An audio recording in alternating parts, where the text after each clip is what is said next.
So hello friends, I have got the material of physical chemistry in BSc third year. जैसे कि आपको पता है, आज हम आपको बताने वाले हैं डेविएशन एंड जर्मर के बारे में। दो साइंटिस्ट किस किस प्रकार से थ्योरी दिया और इस डायग्राम के जरिए हम समझेंगे नया चीज। अब देखिए यहाँ पे एक चीज और जान लो आप।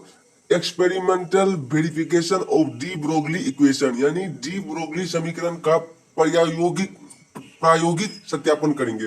उस पर भी हम स्टडी करेंगे। जैसे कि हम अभी हमको समझना है, चलिए इसको समझते हैं। इसको समझने के लिए, इस डायग्राम को समझने के लिए आप देख लो ये क्या है।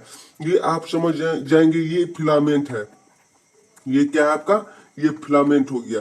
अब देखिए ये जो फिलामेंट है इसको हम क्या बोलते हैं? टंगस्टन है।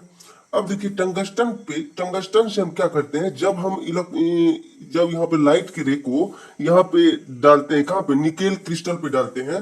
देखिए टंगस्टन को जब हम हीट करते हैं, ऐसे आप समझ सकते हो। जब मन में आप इमेजिन करो, जब हम टंगस्टन को हीट करते हैं तो इस टंगस्टन से इलेक्ट्रॉन क्या होता है? बीम ऑफ इलेक्ट्रॉन्स कहाँ जाता है? निकेल क्रिस्टल पे जाता है। ये है आपका निकेल क्रिस्टल। जैसे आपको पता है, निकेल क्रिस्टल पे जाने के बाद क्या होता है? डिफ्रैक्टेड इलेक्ट्रॉन्स, यानी कि इलेक्ट्रॉन का विवर्तन होता है, डिफ्रैक्टेड होता है। और विवर्तन के बाद क्या होता है? ये आपका गैल्वेनोमीटर है। ये आपका, जैसे कि आपको पता है, ये आपका गैल्वेनोमीटर। और आप कहोगे कि ये क्या है? चलिए वो भी मैं आपको बता देता हूँ। ये आप इसको मूवेबल कलेक्टर बोलोगे। यहाँ पे लिख देता हूँ, आप यहाँ पे लो नोट कर लीजिए। Movable collector.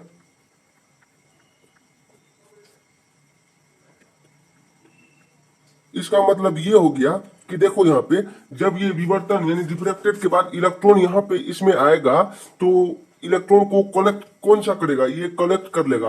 और आप इसको फैराडे केज भी कह सकते हो। चलिए आगे चल के मैं समझाऊंगा। और ये जो आपका है, ये स्केल है, जो कि आपको यहाँ पे लिखा हुआ। इतना तक तो आपको पता चल गया। और ये आपका गैल्वेनोमीटर है, और इसमें इससे गैल्वेनोमीटर जुड़ा हुआ है। देख लीजिए, ये गैल्वेनोमीटर है। गैल्वेनोमीटर इससे जुड़ा हुआ है। चलिए कौन कौन सा क्या काम करता है उस पर हम नजर डालते हैं और स्टडी करते हैं। चलिए स्टार्ट करते हैं। और मैं आपको अभी इंग्लिश में समझाऊंगा। और इसका जैसे कि आपको पिछले वाले वीडियोस में आपको जैसे बताया था कि टेलीग्राम एंड व्हाट्सएप पे आपको इसका PDF Hindi and English medium दोनों स्टूडेंट के लिए मिल जाएगा। चलिए आप थोड़ा सा कॉम्प्रोमाइज कीजिए और समझिए। चलिए समझते हैं। देखिए यहाँ पे, every moving electrons has a wave like nature. This wave also has a measurable wavelength. यहाँ पे देखो क्या कर रहा है। यहाँ पे इससे पहले मैं आपको बताया था कॉम्पटन इफेक्ट, बस उसी की तरह बहुत बहुत इजी है। आपको बस दिमाग लगाना और समझना। जैसे कि आपको यहाँ पे देखो कि क्या कर रहा है यहाँ पे। इसका मतलब ये हो गया कि प्रत्येक गतिमान इलेक्ट्रॉन जो मूव कर रहा है, जो गति में है, प्रत्येक गतिमान इलेक्ट्रॉन की प्रकृति कैसी होती है? तरंग। जैसे कि जानते हैं कि जब इलेक्ट्रॉन यानी कि एटम जब मूव करेगा, समझ लेते हैं कि एटम के अंदर जो इलेक्ट्रॉन है वो जब मूव करेगा, तो गतिमान इलेक्ट्रॉन की प्रकृति कैसी होती है? वेव जैसी होती है। इस तरंग की नापी जा सकने वाली एक तरंगदैर्घ्य भी होती है। अब देखिए इलेक्ट्रॉन जब गति करेगा तो वो किसकी तरह करेगा? इलेक्ट्रॉन गति करेगा इस तरह, तो इसमें और इस तरह करेगा तो इसमें जो वेवलेंथ होगा यानी तरंगदैर्घ्य होगा। क्लियर? इतना तक तो आपको समझ में आ गया होगा कि इससे फिर से एक बार सुन लीजिए। प्रत्येक गतिमान इलेक्ट्रॉन की प्रकृति तरंग यानी वेव जैसी होती है। इस तरंग की नापी जा सकने वाली एक तरंगदैर्घ्य भी होती है। नापी जा सकने वाली एक तरंगदैर्घ्य भी होती है। जैसे कि यहाँ पे देखो, वेवलेंथ बराबर क्या हो गया? एच अपॉन एम भी। तो एच जैसे आपको पता है, एच का मतलब हो गया आपको प्लांक कांस्टेंट, जैसे कि आपको मैंने बहुत बार बताया था और आप जानते हो। और एम भी का मतलब हो गया संवेग, या क्या हो गया? ये संवेग हो गया। उसे समझ सकते हो।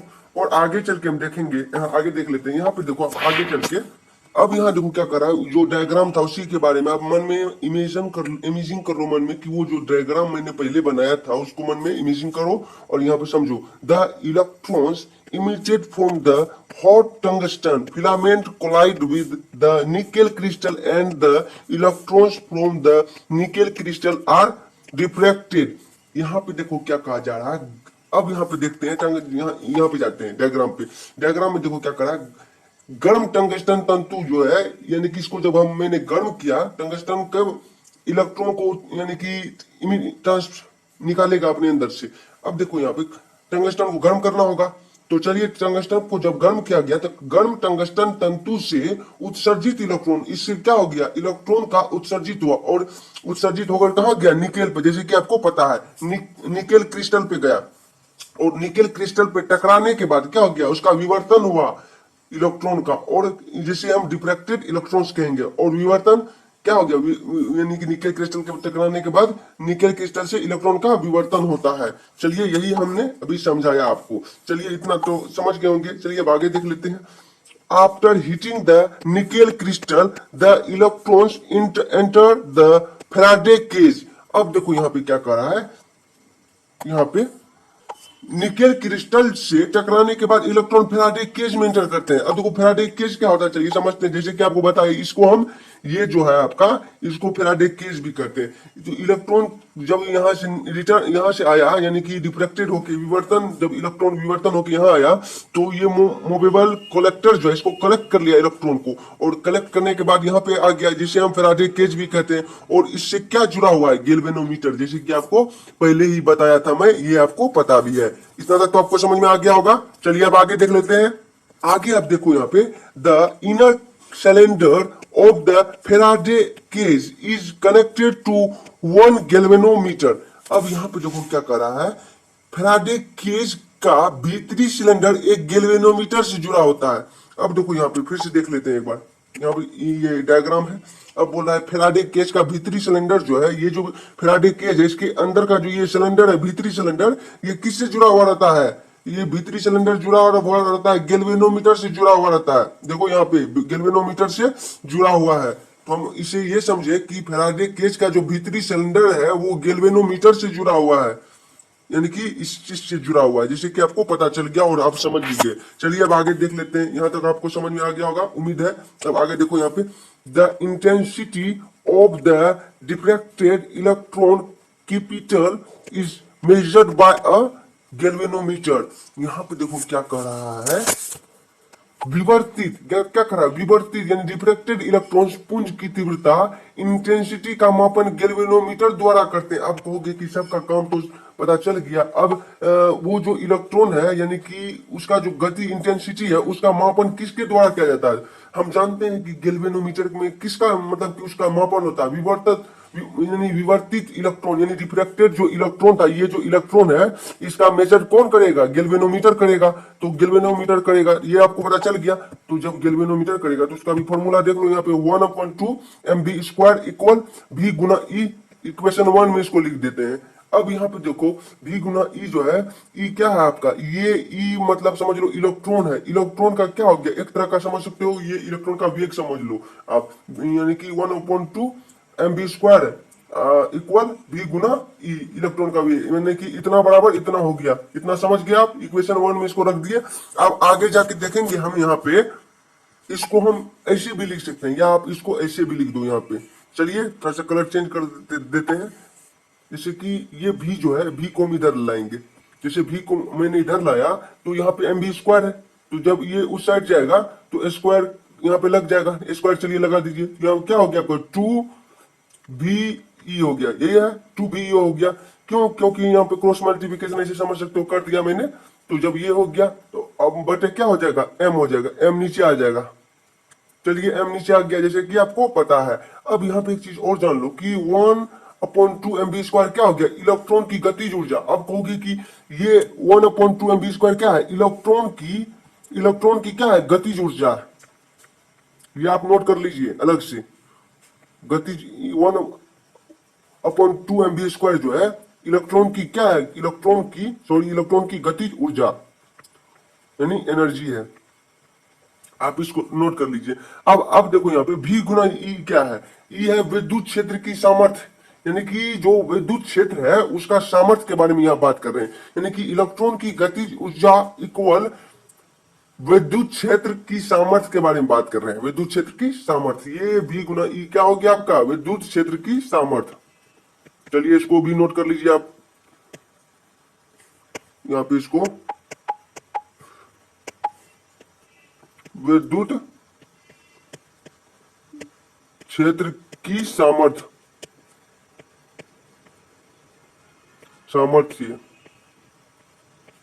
ये हो गया। क्लियर? इतना तक तो आपको समझ में आ गया होगा, यानी कि भी समझ गए कि किस तरह से हुआ। चलिए अब आगे देख लेते हैं इसी के जरिए। बस आपको इतना ही लिखना है, या आप इस तरह लिख सकते हो, ये मैं बताया किसके माध्यम से, तो आप इसको नोट कर लीजिए। जैसे 1/2 mv² हो गया गतिज ऊर्जा, और ये भी गुना ये क्या है, सामर्थ्य हो गया किसका, तो विद्युत क्षेत्र का सामर्थ्य हो गया, विद्युत क्षेत्र की सामर्थ्य भी गुना ई। चलिए ये हो गया। अब आगे देख लेते हैं, आगे चले देखते हैं। चलिए इसको आप ऐसे नोट कर लीजिए। अब चलिए आगे देख लेते हैं। अब यहाँ पे देखो क्या कर रहा है, substituting the value of v in the de Broglie equation. अब डी ब्रोगली इक्वेशन समझते हैं, v के मान को डी ब्रोगली समीकरण में रखने पर v का मान क्या था, v का मान देख लो यहाँ पे लेमडा इक्वल h/mv था। लेमडा तो समझ गए कि आप तरंगदैर्घ्य को बोलते हैं, तो उसी प्रकार h/mv था। अब यहाँ पे देखो क्या कर रहा है, v के मान को डी ब्रोगली समीकरण में रखने पर हो जाएगा आपका, यहाँ पे देखो लेमडा इक्वल h/√अंडर, जिस तरह था पहले उसी प्रकार से चलो 2VEM इस प्रकार था, इसी प्रकार इसको इक्वेशन 2 मान लेते हैं। ये आपका क्या हो गया, इक्वेशन 2 हो गया। क्लियर? अब यहाँ पे एक चीज और जान लो आप, जैसे कि आपको जैसे पहले बताया कि H आपका था प्लांक कांस्टेंट, उसी तरह M क्या था आपका मास था, और इलेक्ट्रॉन था। सब चीज का मान निकाल देख लेते हैं, उसके जरिए हम आगे का प्रोसेस निकालेंगे। चलिए मान देख लेते हैं।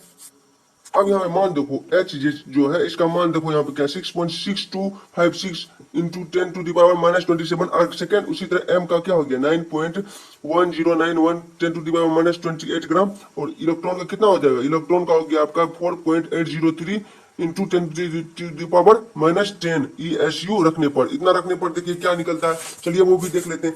अब लेमडा बराबर आपका क्या था यहाँ पे चलो देख लेते हैं। लेमडा बराबर आपका हो जाएगा यहाँ पे, लेमडा बराबर चलिए सबका मान रख देते हैं 6.6256 यही था, इंटू 10⁻⁻ कितना था -27। चलिए ये रख देते हैं, और यहाँ पे जो था वो सबका मान पुट कर दीजिए आप। यहाँ पे चलिए करते हैं 2 into v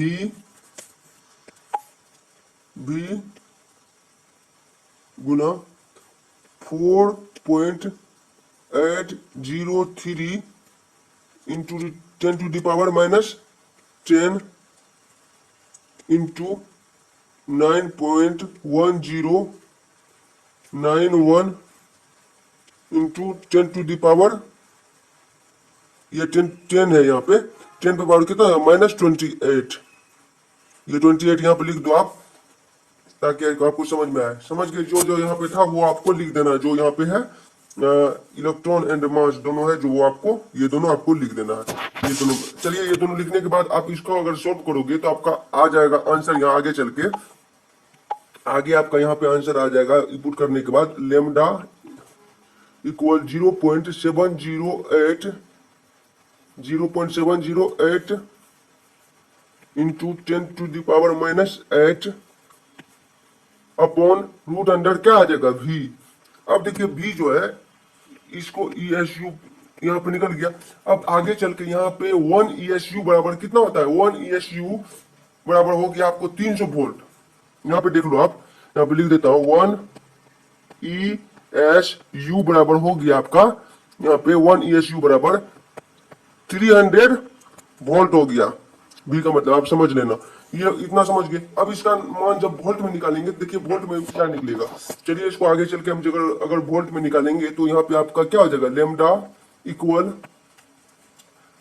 12.26 into 10⁻⁻8 upon root under B था। तो चलिए सॉरी यहाँ पे बी दे दो, अगर रूट अंडर बी था तो बी दे देते हैं क्योंकि रूट अंडर बी था।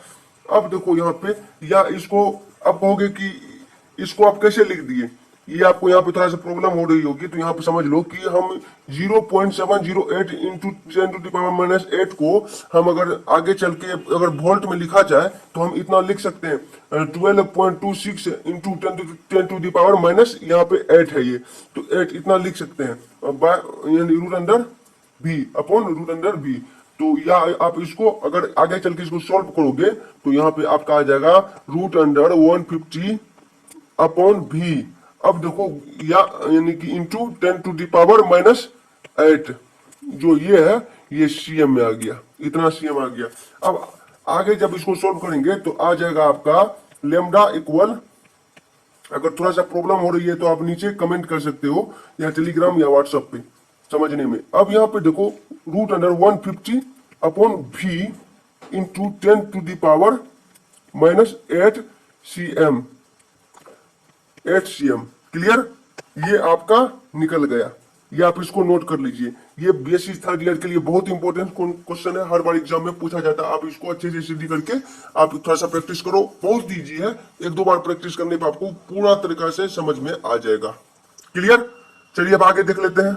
आगे आप देखोगे यहाँ पे ये इतना तो समझ में आ गया। आगे यहाँ पे क्या करा है, the obtained wavelength has a value similar to the wavelength of the X-ray that is there is a similarity between X-ray and electron wave। यहाँ पे क्या करा, प्राप्त तरंग दैर्ध्य, हमें जो तरंग दैर्ध्य प्राप्त हुआ, कैसे प्राप्त हुआ, इलेक्ट्रॉन को जब हम इलेक्ट्रॉन मूव करता है यानी कि गति में रहता है इलेक्ट्रॉन, तो उसको हम किससे नापे, उसका यानी कि उसका गति कितना है, तो उसको हम गैल्वेनोमीटर से नापे, जैसे कि आपको पहले बता दिया। उसी तरह यहाँ पे कहा जा रहा है कि प्राप्त तरंग दैर्ध्य का वैल्यू एक्सरे की तरंग दैर्ध्य के समान होता है। क्या होता है, एक्सरे के तरंग दैर्ध्य के समान होता है। जैसे कि आपको पहले बताया था कॉम्पटन इफेक्ट में जिस प्रकार से बताया था, उसमें हम एक्सरे गुजारा करते थे, यहाँ पे हम क्या गुजार रहे हैं, इलेक्ट्रॉन को।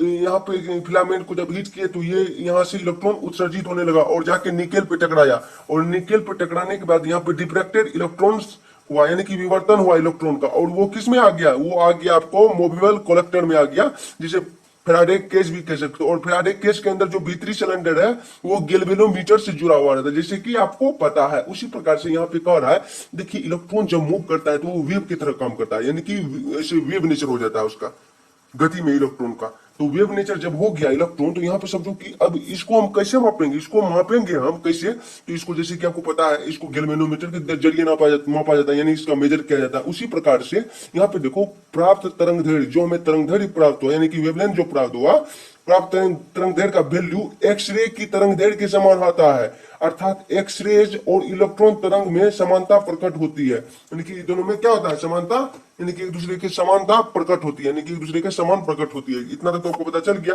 चलिए ये आपका क्लियर हो गया। अब यहाँ पे देखो, अतः इस प्रयोग से सिद्ध हो गया कि सिद्ध होता है कि इलेक्ट्रॉन की जो नेचर होती है क्या होती है, पार्टिकल और वेव की तरह प्रकृति होती है। इलेक्ट्रॉन का कैसा नेचर होता है, इलेक्ट्रॉन का पार्टिकल नेचर भी होता है और पार्टिकल नेचर भी होता है और वेव नेचर भी होता है, जैसे कि आपको पता चल गया। यानी कि आप कह सकते हो, so this experiment proves that the nature of electron is like particle and wave. Do understand, clear, आपको समझ में आ गया होगा। चलिए आज का वीडियो में यही समाप्त करते हैं। अगर ये वीडियो आपको अच्छा लगा तो लाइक करें, सब्सक्राइब करें, शेयर करें, और ये आपके लिए बहुत इंपॉर्टेंट क्वेश्चन है, आप ताकि आप इसको सब्सक्राइब कर लो, ताकि अगले वीडियो का नोटिफिकेशन सबसे पहले आपके मोबाइल में आए, ताकि आप अच्छे से स्टडी कर सको। आप इसको बस अपना 20 मिनट या 30 मिनट देना, आपको अच्छे से नोट कर लेना है। पीडीएफ अगर हिंदी मीडियम के स्टूडेंट है तो आपको वहां मिल जाएगा व्हाट्सएप एंड टेलीग्राम पे। मैं नीचे डिस्क्रिप्शन में उसका लिंक दे दूंगा या नंबर दे दूंगा, वहां पे आप ज्वाइन हो जाना और अच्छे से स्टडी करो। थैंक यू, धन्यवाद, जय हिंद। फिर मिलेंगे नेक्स्ट वीडियो में। Please like and subscribe.